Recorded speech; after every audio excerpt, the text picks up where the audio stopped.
Hello, my stamping friends. This is Renee Novak at blessedbycards.com. I'm an independent Stampin' Up! Demonstrator in the United States, and I'm here to share with you another Make It Monday tutorial. Today, we're going to do another one-sheet wonder using a 6x6 piece of Designer Series paper. Now, I'm using the Shades and Hues Designer Series paper, the Fresh Freesia, for today, but you can use any Designer Series paper you have. Just cut it first 6x6. And then your first cut will be at 2.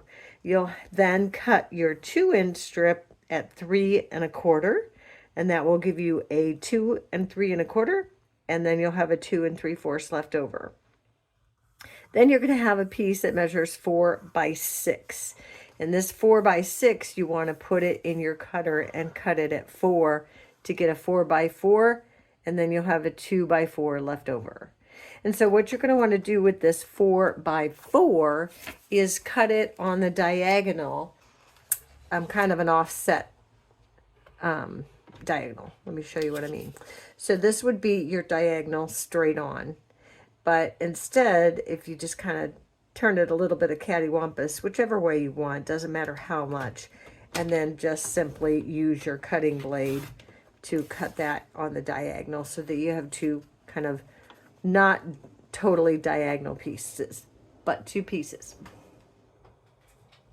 Okay, so for the first card, we're going to use these two pieces here, the 2 3/4 by 2 by 3 1/4 and the 2 3/4 by 2. We're going to use both of those, and this is the card that I created. Now, all my cards today, I'm using the basic gray and the fresh freesia. And all of the supplies and the measurements are available on my blog at blessedbycards.com. So for this card, I took just the basic gray and I added a panel of fresh freesia. And to that, I stamped in the basic gray from the elements of text, and that's that circle one. Then I mounted a little bit of basic gray cardstock on both of my Designer Series papers. So the 2 by 3 1/4 and the 2 by 2 3/4, I just did a 1/8 border around there. And again, all the measurements are available on my blog at blessedbycards.com. So then I just glued that larger panel down, and then on this smaller panel, I stamped "You're So Kind" from the right words in basic gray, and then I used some Stampin' Dimensionals to pop it up.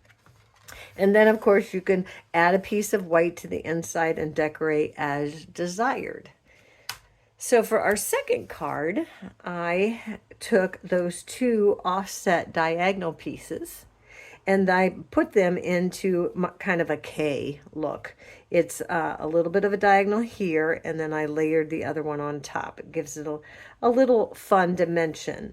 So on my basic gray, I added a piece of white, basic white cardstock, and then I put on my Designer Series paper, and what you have left over is this little space of white, and that is where I stamped with Sympathy from the Kindest Expressions.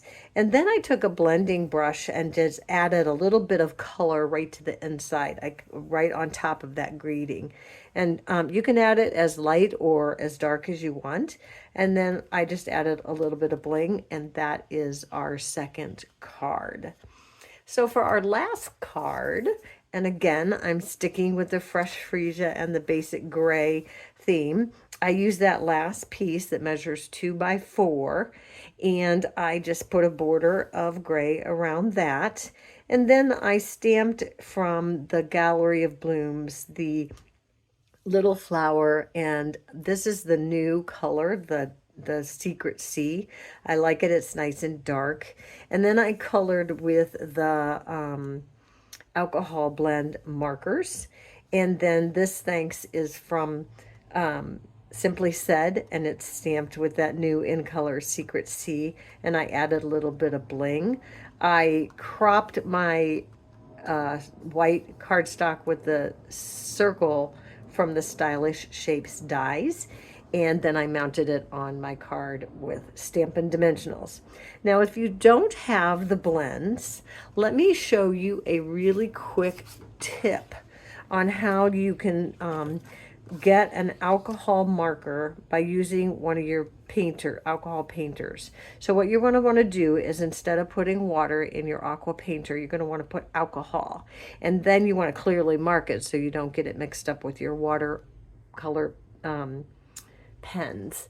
And then what I did was I just took the fresh Freesia and I got a little bit of ink on a block. And then I took the old olive and did the same thing. And I got a little bit of green on that block. Okay, and then you're going to want a scrap paper, of course. And so then I just took my alcohol marker and I put it on that color from the block. And then I just used it to color in to create my own alcohol marker. So if you can't afford the blends, or you don't want to put that much investment into your crafting, but you do like the look of the alcohol markers, this is an absolutely fabulous alternative.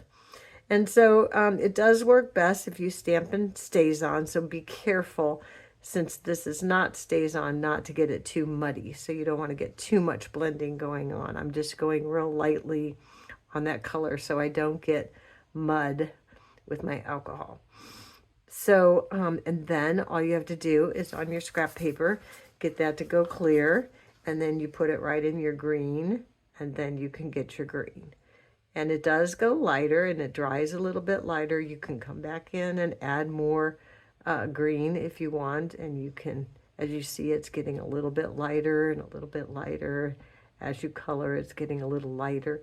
So if you want that really light look, then just mark it off on your designer series or on your scrap paper. And so that is how super simple it is to just turn an aqua painter into an alcohol marker. And you can do that for every color of your inks that you own. Turn them into an alcohol marker. So that is what I did for our last card. And so those are our 3 cards for today's Make It Monday. I hope you enjoyed this video. Please give me a thumbs up and share with your friends. Be sure to join me next week for another Make It Monday tutorial. And until then, be blessed.